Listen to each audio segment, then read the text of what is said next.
After 17 Christmas celebrations of excluding me, my daughter-in-law had the nerve to show up at my mansion. Wow, how fancy! I'm throwing a party! I stood up, adjusted my blazer, and said 3 words that made her blood run cold. I never thought I'd see the day when my own son would stand at my gates like a stranger, but there he was on that crisp December morning, looking uncomfortable in his expensive wool coat.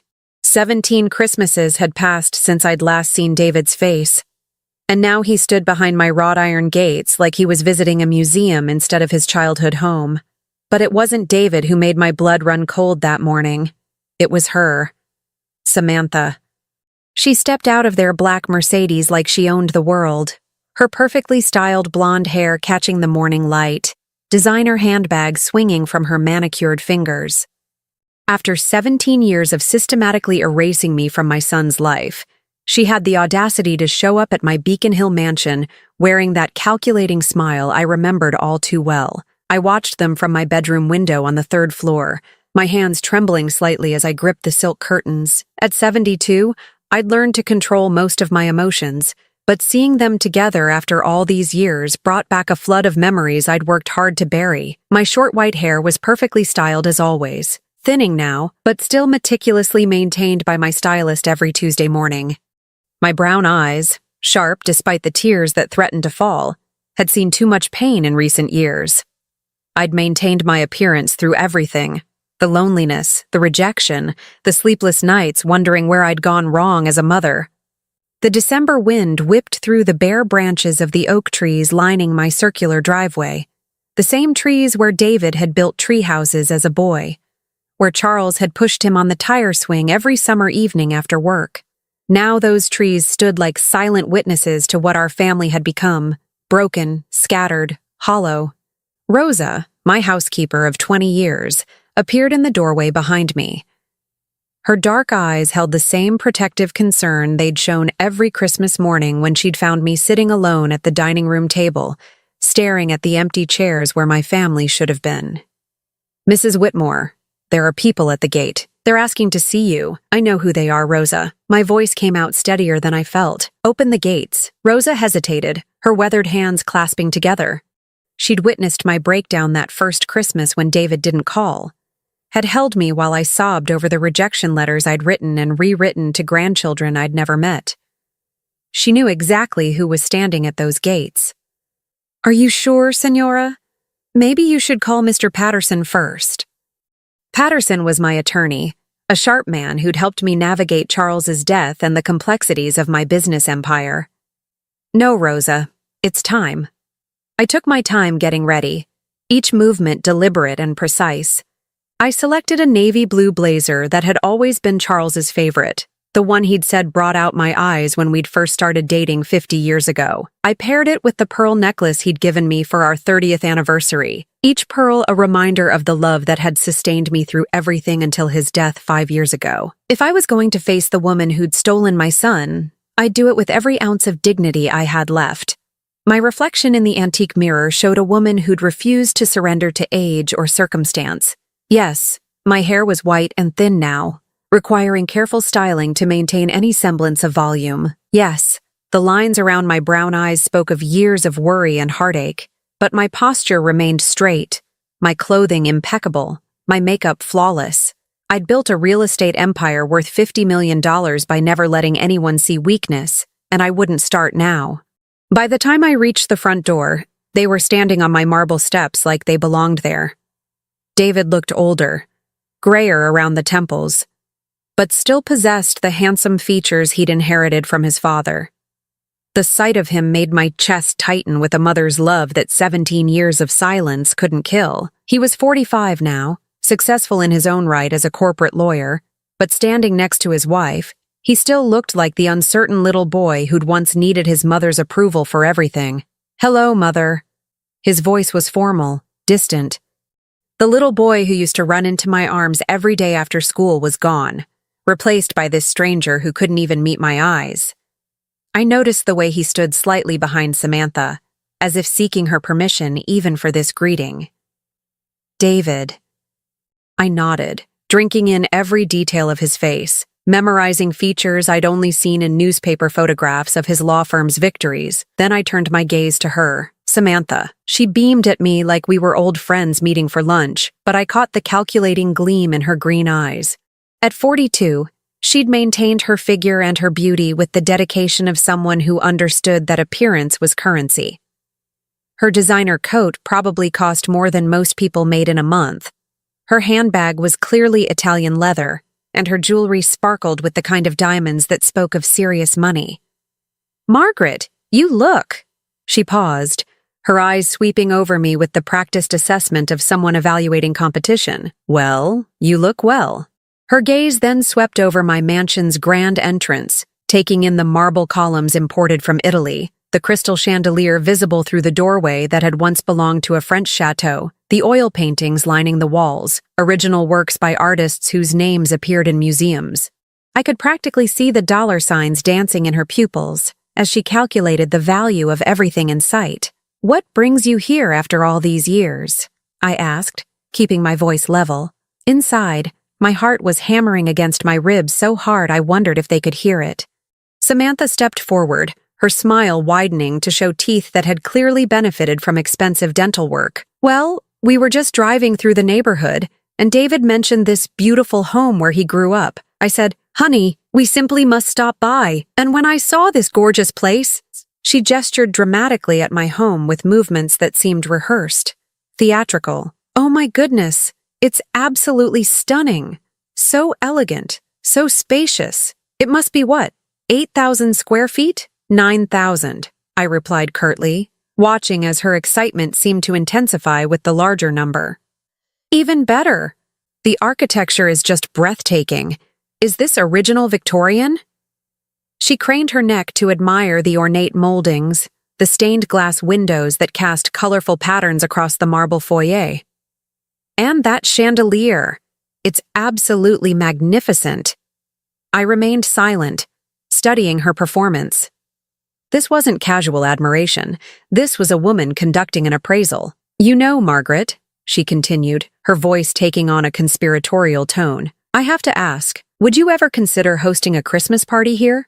I'm planning this spectacular event for some very important business associates, and honestly, nothing in Boston compares to this magnificent estate. The grand ballroom alone would be perfect for entertaining." The sheer audacity of her request hit me like a physical blow. 17 years of missed birthdays, 17 years of grandchildren I'd never met, 17 years of Christmas mornings spent alone in this very house while my son celebrated with her family, and now she wanted to use my home like some rental venue for her business contacts? I thought of the last Christmas before the estrangement, when I'd spent weeks decorating this house, hoping David and his new wife would join Charles and me for dinner. I'd hired caterers, bought expensive gifts, even had the piano tuned so David could play carols like he used to as a child.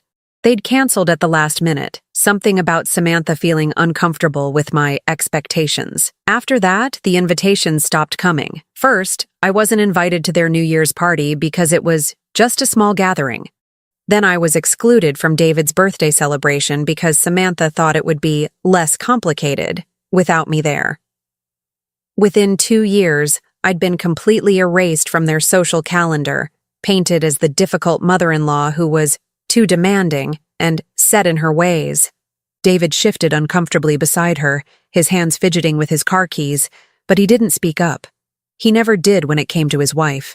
I recognized that particular stance. It was the same way he'd stood as a teenager when he was caught between disappointing me and disappointing his friends. The difference was that back then, he'd eventually find the courage to make his own choice. Now, at 45, he seemed incapable of independent thought when Samantha was involved. "A Christmas party," I repeated slowly, letting the words hang in the cold air between us. "Yes. Nothing too elaborate, just maybe 60 or 70 guests. All very distinguished people, business leaders, politicians, cultural figures. The kind of event that would really showcase a property like this." Her eyes gleamed as she spoke, and I realized she wasn't just talking about one party. She was envisioning a business opportunity, a way to monetize my home and my social standing. I'd handle all the arrangements, of course. You wouldn't have to lift a finger. We'd have the finest caterers, maybe Daniel Boulud or someone of that caliber. The most beautiful decorations, fresh flowers from the best florists in the city, champagne, caviar, a string quartet. It would be absolutely magical. I felt something cold settle in my chest, a clarity I hadn't experienced in years. This woman had spent nearly 2 decades poisoning my son against me, ensuring I was never invited to family gatherings, making sure I remained the outsider looking in. And now she was standing on my doorstep, asking to use my home as a backdrop for her social climbing. I remembered the last real conversation I'd had with David, just weeks after his wedding, when he'd called to tell me I was too critical of his new wife and needed to respect his choices if I wanted to remain in his life. I'd asked him what specifically I'd done wrong, begged him to help me understand how to fix our relationship. His answer had been vague, filled with phrases that sounded suspiciously like Samantha's vocabulary. Boundaries, toxic behavior, emotional manipulation. I'd tried so hard to make peace with Samantha in those early days. I'd bitten my tongue when she made snide comments about my old-fashioned decorating style, suggesting that my antiques made the house feel like a funeral parlor. I'd smiled when she criticized my cooking at family dinners, telling David right in front of me that his mother's pot roast was a bit heavy and that she preferred lighter, more contemporary cuisine. I'd even offered to help plan their wedding, only to be told my ideas were not quite what they had in mind and that they'd prefer to work with a more modern wedding planner, but it was never enough. Nothing I did would ever be enough for a woman who saw me as competition for my son's loyalty, who viewed my close relationship with David as a threat to her control over him. The final straw had come during David's birthday party that first year of their marriage. I'd spent weeks planning a surprise celebration at my home, inviting all his old friends from law school, preparing his favorite meal of prime rib and chocolate cake. When they arrived and saw the decorations I'd put up, tasteful navy and silver banners with photographs from David's childhood, Samantha had laughed, actually laughed. The sound had echoed through my dining room like breaking glass. "Oh, how sweet," she'd said, loud enough for everyone to hear.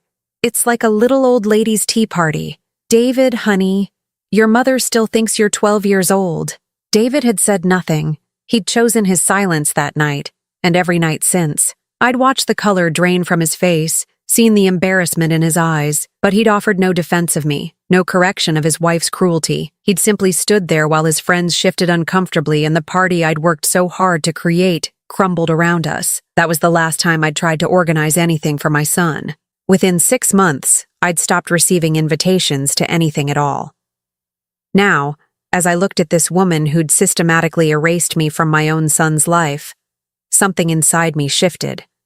The hurt was still there, sharp and deep as ever, but it was joined by something else, something stronger, more dangerous. I adjusted my blazer, smoothed down my thin white hair, and looked directly into Samantha's expectant green eyes. After 17 years of silence, 17 years of wondering what I'd done wrong, 17 years of accepting blame for a situation I'd never understood, the words came out crystal clear, each one precisely enunciated, carrying the weight of accumulated pain and newfound resolve. "You're too late." The color drained from Samantha's face so quickly I thought she might faint right there on my marble doorstep. Her confident smile vanished, replaced by something that looked suspiciously like panic.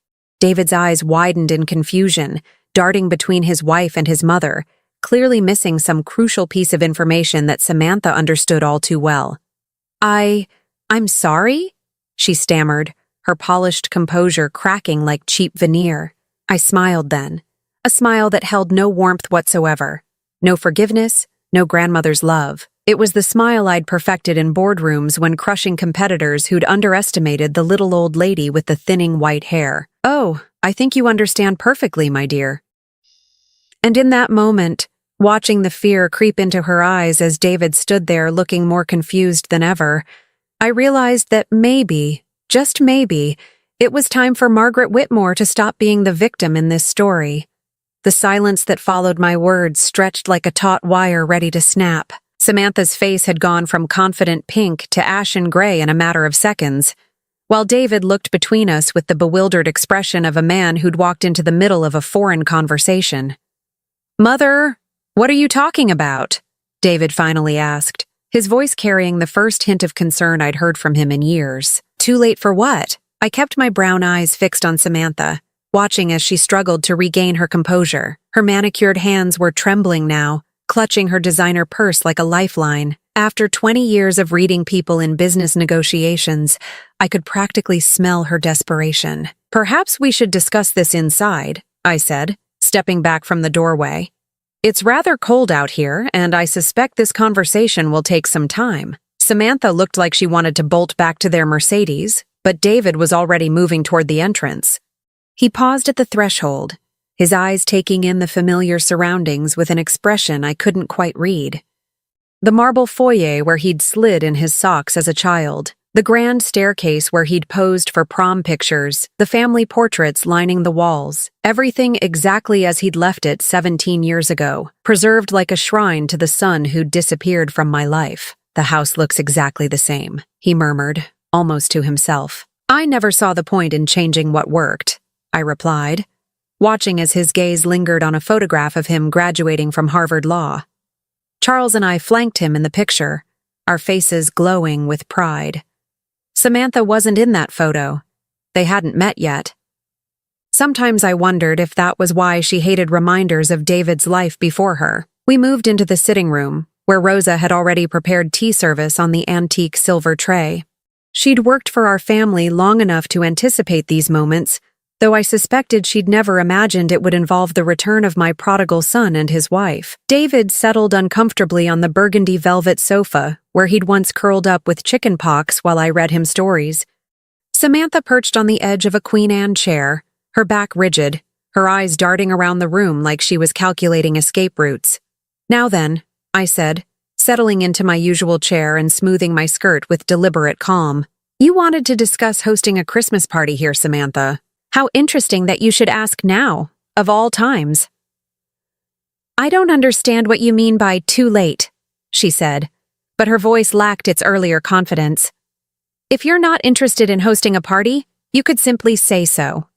I smiled, reaching for the manila folder I'd placed on the side table before they arrived.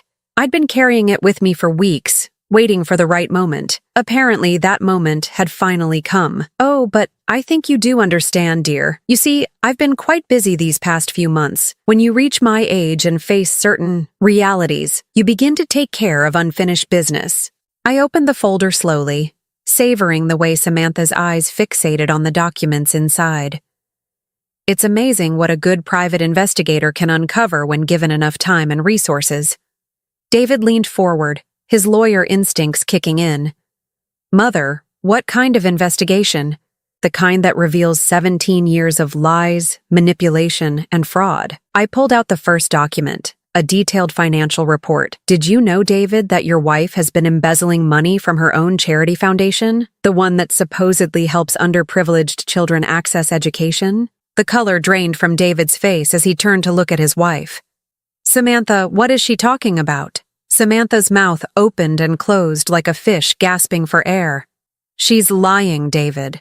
She's obviously having some kind of breakdown, making wild accusations because she's bitter about— Bitter? I interrupted, my voice sharp enough to cut glass. My dear, I haven't even gotten to the interesting parts yet. I pulled out another document.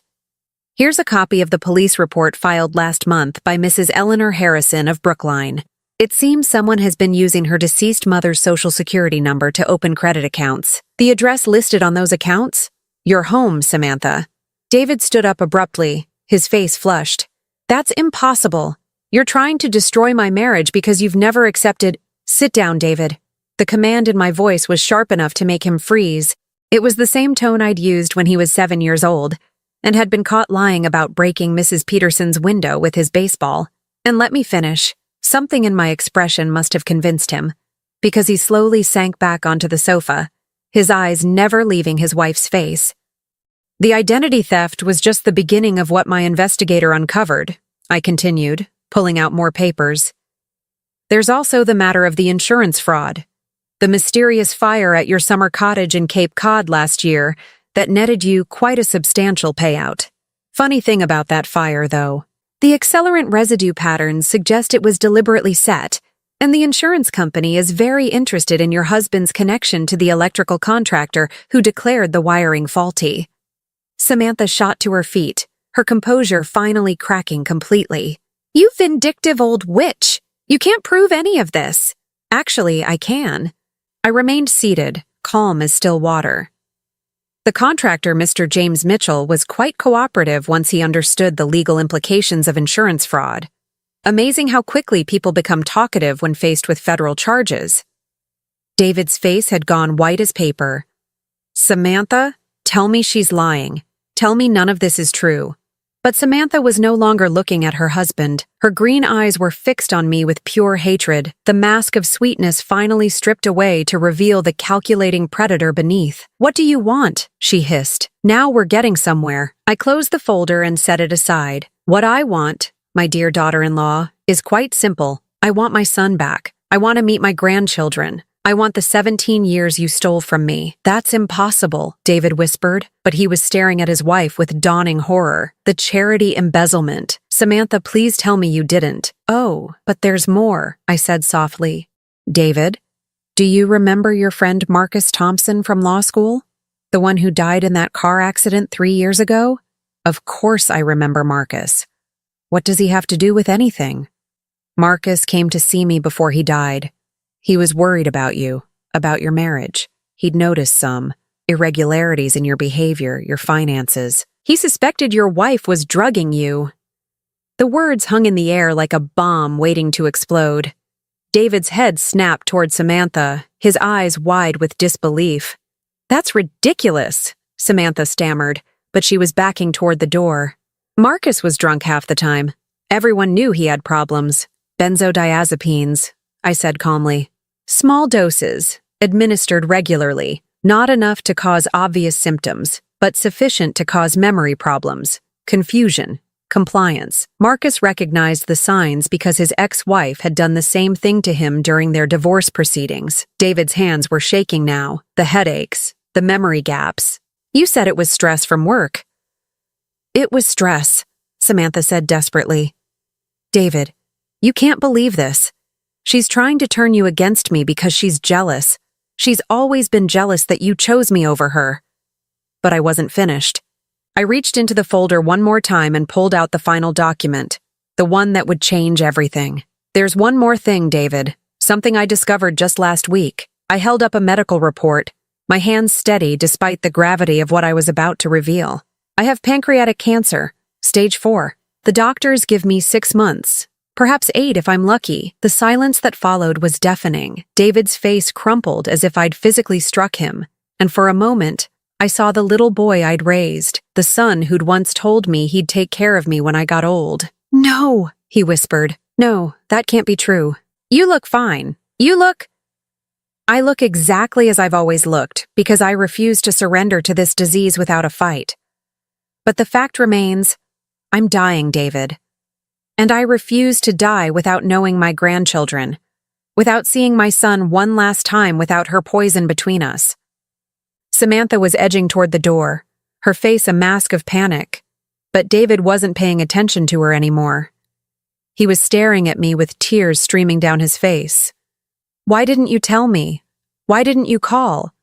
Because I knew she wouldn't let you come, just like she didn't let you come for your father's funeral 5 years ago. David's head whipped around to face his wife. You told me she didn't want us there. You said she specifically asked for privacy. I begged you to come, I said quietly. I called 17 times that day. Samantha answered every call and told me you were too busy with work to attend your own father's funeral. The expression on David's face was unlike anything I'd ever seen. A mixture of rage, betrayal, and devastating loss that cut straight through my heart. When he spoke, his voice was barely above a whisper. You kept me from my father's funeral?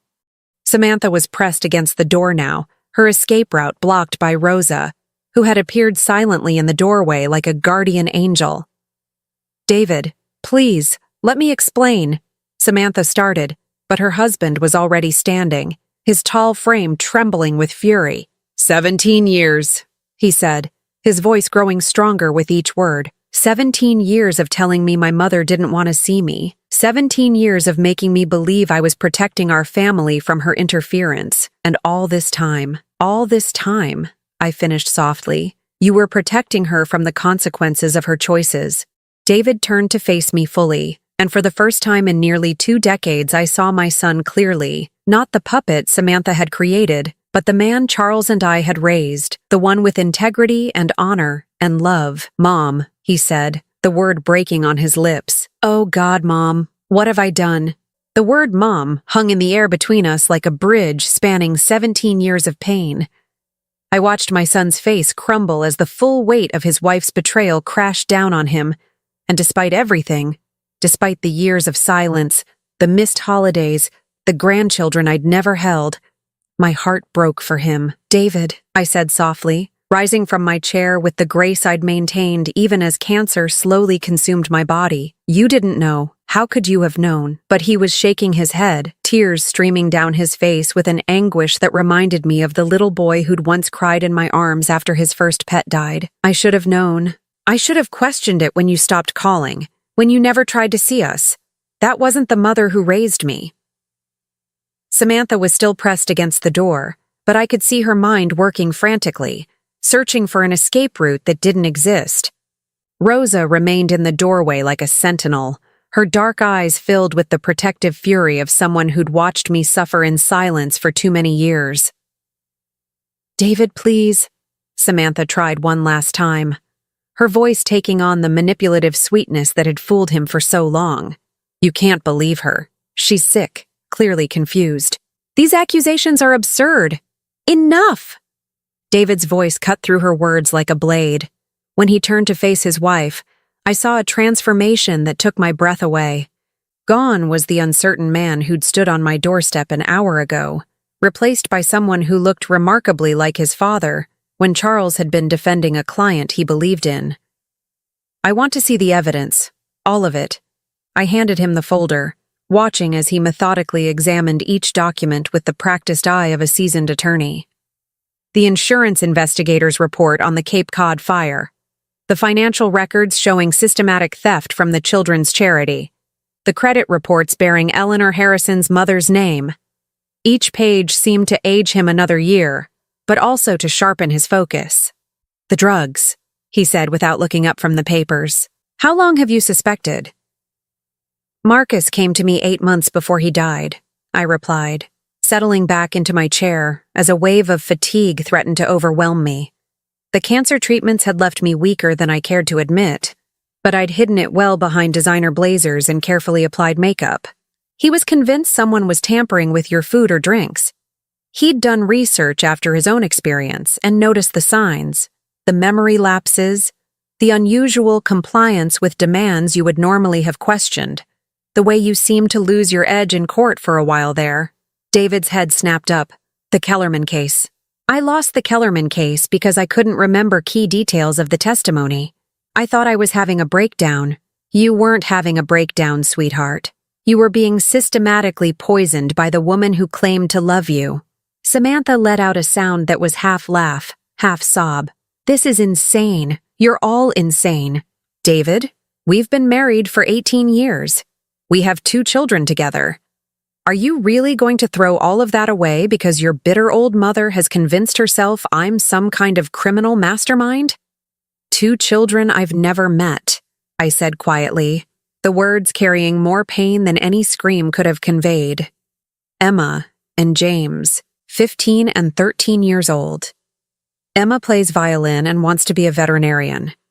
James is on the debate team and loves astronomy. I know this because I've been watching them from a distance for years, attending their school concerts and science fairs like a stranger, sitting in the back row so they wouldn't see the grandmother they've been taught to fear. David's face went white. You've been watching them? Every recital, every game, every achievement I could find out about. I have a whole album of photographs I took with a telephoto lens because it was the only way I could be part of their lives. I reached into my purse and pulled out a small photo album, its pages worn from constant handling. Would you like to see what your children look like when they smile? Because I can tell you, they have your father's eyes and your stubborn chin. David took the album with trembling hands, and I watched his face transform as he flipped through pages of candid shots. Emma accepting a ribbon at a science fair, James scoring a goal at soccer, both children laughing with friends at a school carnival. When he looked up, his eyes were filled with a grief so profound it took my breath away. You've been there. All this time, you've been there. I couldn't stay away completely. They're my grandchildren, David. The only family I have left besides you. Samantha was backing toward the window now, her designer heels clicking frantically on the marble floor. David, don't listen to her. She's trying to manipulate you with guilt. This is exactly the kind of emotional blackmail I've been protecting you from all these years. But David wasn't looking at his wife anymore. He was staring at a photograph of Emma playing violin at her middle school concert, and I could see the exact moment when the last of Samantha's hold over him finally shattered. Protecting me? His voice was dangerously quiet. Is that what you call keeping me from my dying father? Protecting me from my mother's cancer diagnosis? Protecting me from knowing my own children are growing up without their grandfather's stories and their grandmother's love? Your mother is toxic, David. Samantha's mask was completely gone now, revealing the desperate cornered predator beneath. She would have poisoned them against me, filled their heads with lies. The only poison in this family, David said, standing slowly and deliberately, has been you. I pulled out my phone and dialed a number I'd memorized weeks ago. When the voice answered, I spoke clearly and calmly. Detective Morrison? This is Margaret Whitmore. Yes, she's here now. I believe it's time. Within 20 minutes, my sitting room had been transformed into something resembling a crime scene. Detective Morrison, a sharp-eyed woman in her 40s who'd been building a case against Samantha for months, entered with 2 uniformed officers and a federal agent who'd been investigating the charity embezzlement. Mrs. Samantha Whitmore, Detective Morrison said, her voice official and unyielding.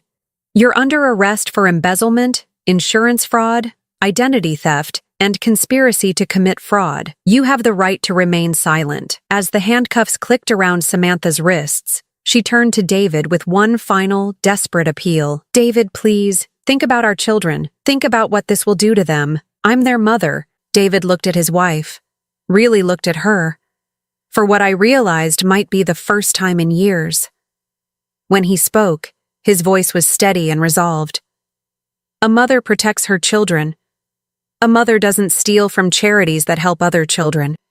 A mother doesn't drug her husband or keep him from his dying parents. You're not a mother, Samantha.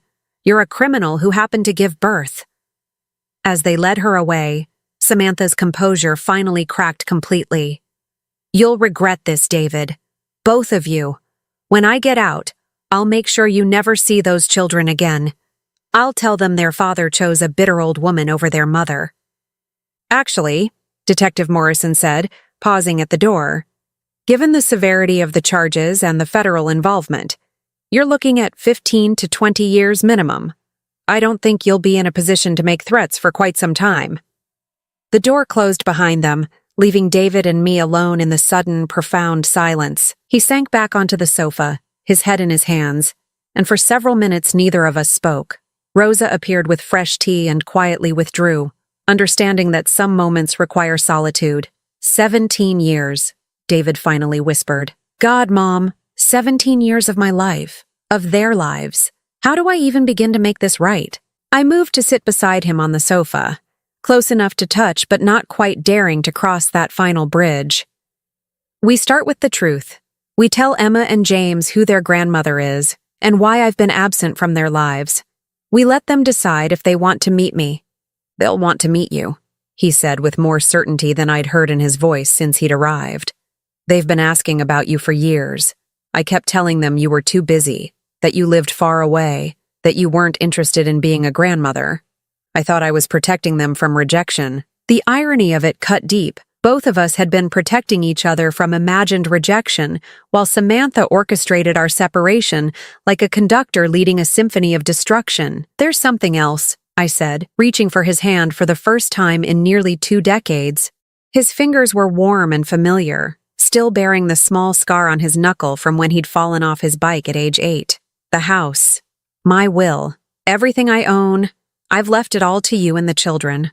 But I don't want to wait until I'm gone to see you enjoy it. David's grip on my hand tightened. Don't talk about dying, please. I just got you back. I'm not going anywhere just yet, I assured him, though we both knew the timeline cancer had given us. But I want to host that Christmas party Samantha mentioned. A real one. A family party where Emma can play violin and James can explain the constellations to anyone who'll listen. I want to meet my grandchildren properly, not from the back row of an auditorium. For the first time since he'd arrived, David smiled. A real smile that reached his eyes and transformed his entire face. They're going to love you, Emma especially. She has your stubbornness and your sense of justice. Last month, she organized a protest at school because they were serving lunch on styrofoam trays instead of recyclable ones. And James? James is like Dad, gentle and thoughtful, but incredibly smart. He's been building a telescope in the garage, trying to see Saturn's rings. He keeps a journal of everything he observes. David paused, his smile faltering slightly. They're good kids, Mom. Despite everything, despite her, they're genuinely good kids. Because they're your children, I said simply, and you're a good man who raised them with love, even when you were being manipulated. We sat in comfortable silence for a while, both of us processing the seismic shift that had occurred in the space of a few hours. Outside, the December afternoon was growing darker, but inside my sitting room felt brighter than it had in years. I need to call them, David said eventually. They're at school, but they'll be home soon. They need to hear this from me before they see it on the news, or hear it from friends. What will you tell them about Samantha? David was quiet for a long moment, considering the truth, in age-appropriate terms, that their mother made some very serious mistakes and will have to face the consequences, that it doesn't change how much she loves them, but it does mean our family structure is going to change significantly. And about me? That their grandmother has been waiting 17 years to meet them properly, and that I was the fool who kept us apart. He turned to face me fully. His brown eyes, so like his father's, filled with regret and hope in equal measure. Mom, I know I can't undo the years we lost. I can't give you back Dad's funeral or the Christmases we should have shared or the first steps in lost teeth and school plays you missed. But if you'll let me, I'd like to spend whatever time we have left building new memories. I felt tears on my cheeks for the first time in months, not tears of sorrow, but of overwhelming relief and joy. I'd like that very much. David pulled out his phone and dialed a number, putting it on speaker so I could hear. After 3 rings, a young voice answered, clear and sweet and completely unfamiliar. Hi, Dad. How was your meeting? Hi, sweetheart. Is your brother there too? James, Dad's on the phone. I heard footsteps and muffled conversation, then a slightly deeper voice. Hey, Dad. Emma said you were meeting with some clients about a case. David looked at me, asking permission with his eyes. I nodded, my heart hammering against my ribs. Actually, kids, I need to tell you something important, something that's going to change our family in a very good way. He took a deep breath. I'm here with someone I'd very much like you to meet. Your grandmother, my mother, Margaret Whitmore. The silence on the other end of the phone stretched for what felt like an eternity. Then Emma's voice, cautious but curious. Our grandmother? But Mom said she didn't want to know us. Your mother was wrong about a lot of things, sweetheart. Your grandmother has been wanting to meet you both for your entire lives. In fact, she's been to every one of your concerts, Emma, and every one of your debate tournaments, James. She's been watching you grow up from a distance because she thought you didn't want to know her. She was at my concerts? Emma's voice was full of wonder. Which ones? I leaned toward the phone, my voice shaking slightly. All of them, dear heart. You were magnificent in the spring recital when you played Bach. And James, your argument about space exploration funding at the regional competition was brilliant. You reminded me so much of your grandfather. Another silence, then James's voice, quieter, but filled with something that sounded like hope. Would you like to meet us? I mean, really meet us, not just watch from far away? I would like that more than anything in the world. Can you come for dinner? Emma asked, her excitement growing. I could play violin for you, and James could show you his telescope. David and I looked at each other, both of us smiling through tears. Actually, I said, my voice growing stronger with each word, I was hoping you might come here for Christmas. I have a very large house with lots of rooms and a piano that needs playing and a kitchen that hasn't seen a proper family dinner in far too long. What would you say to spending Christmas with your grandmother? The squeals of excitement from both children were answer enough. As we made plans for them to come stay with me for the remaining 2 weeks of their winter break, I felt something I hadn't experienced in 17 years. The joy of being needed and wanted by my family, not for my money or my house or my social connections, but simply for being their grandmother. Later that evening, after David had gone home to pack the children's bags and explain the more difficult aspects of the day's revelations, I sat in my garden room, looking out at the lights of Boston Harbor. Rosa brought me tea and sat with me in comfortable silence, both of us savoring the victory we'd achieved. "Senora," she finally said, "Mr. Charles would be so proud of what you did today." I thought of my husband, of the man who'd loved our son unconditionally and who'd died believing David had chosen to exclude him from his life. I think he knew, somehow. I think he understood that love doesn't end just because someone tells you it should. 3 days later, I stood at my front door watching a taxi pull up to my circular drive. David got out first, followed by 2 teenagers who looked around at my mansion with wide eyes and nervous excitement. Emma was tall and graceful like her father, with long dark hair and intelligent brown eyes. James was shorter but stocky, with a serious expression that softened when he smiled.